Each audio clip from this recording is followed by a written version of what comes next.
Peter Cushing in the late 50s. Now, the latest in a long line is, of course, Jeremy Brett. On the contrary, Watson, you can see everything, but you fail to reason from what you see. You are too timid in drawing your inferences.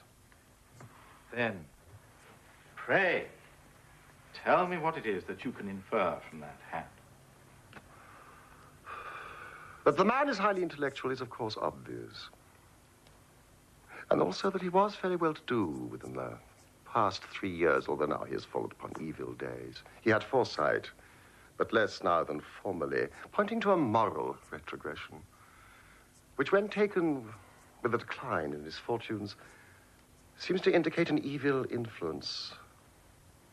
Probably drink. This may account also for the fact that his wife has ceased to love him. My dear Holmes. And the actor Jeremy Brett is with us. Good morning to you, first of all. Morning. Morning. And I want to start off an investigation here, really, Jeremy, because it's my theory that your Holmes, more than any of the other Sherlock Holmes, plays the character as close to the edge of evil himself. Very little difference, in a sense, between him and Moriarty, the evil genius who hounds Holmes. Well, am I nearly right? I mean, truthfully, I've just desperately tried to play him. I hope there's a little spirituality in the way I play him, as well as that edge. I mean, the representation of genius is practically impossible if you're a person, you know, just like me. But that is that in all my endeavors to try and get the quickness of mind, and the fact that he doesn't show anything has meant that I've had to kind of draw my face. And the only way to let the audience in through the camera is to kind of show the cracks in the marble. And I think probably in that endeavor, there is certainly a darker side of the moon to Holmes. It's the moments when you play the violin or in an almost manic fashion. Also, in those days, when Holmes was depicted, opium was not actually the obscenity that, of course, it is now considered. And there is that edge in both those things, isn't there, in the way you play Holmes. You sound as if you're nearly on the step of the opium den all the time. Well, you look sometimes like that. Well, I just listened to the bit about smoking, and I've needed to say how to tell her that my cigarettes are off. I think that there was, of course, an enormous amount of the end of that century. I mean, first of all, remember the great darkness of the end of that century. I mean, there was Bram Stoker's Dracula, there was Oscar Wilde's picture of Dorian Gray and Holmes, and they're all rather dark creatures. But the things that I find most complicated about him is to get across this kind of brilliance of the brain, hence the hair straight back, trying to look like the drawings that used to accompany the Strand magazine, and the white makeup. And the white makeup is, I mean, my fault, nothing to do with Granada, because bless them, they were wonderful to me and took such care of me, and still are. But I did a very white makeup to try and make myself look very pale and aesthetic, and I think that brought a kind of devilment to the face. Without wishing to be sycophantic, I think it works absolutely brilliantly on you. I think you're the best Holmes there's been. Has it taken you over, the character? For a while. I then tossed him aside. Well, not as easily as that. For a while. I'm now enjoying him immensely. It's taken me a long time to get into him and find the way to play him without sort of affecting myself. It's funnily enough easy in the theatre.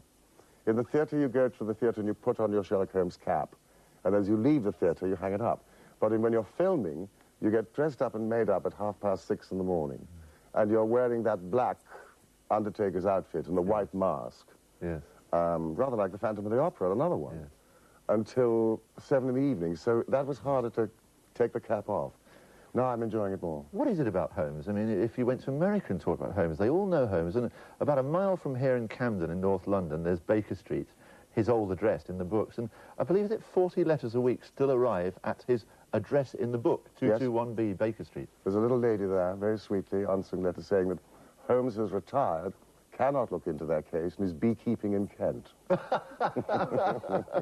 Would you ever do that, beekeeping in Kent? I suspect you're attached to Mr. Sherlock Holmes for a long time, aren't you? Well, I tell you what, it's a lovely part, and it's a brilliantly exciting part to try and get right. And I haven't yet, and I haven't finished working on him yet, and therefore it's exciting. Where will Holmes go in the stage version that you're doing? Will he take on Moriarty? Yes, Moriarty is very much there.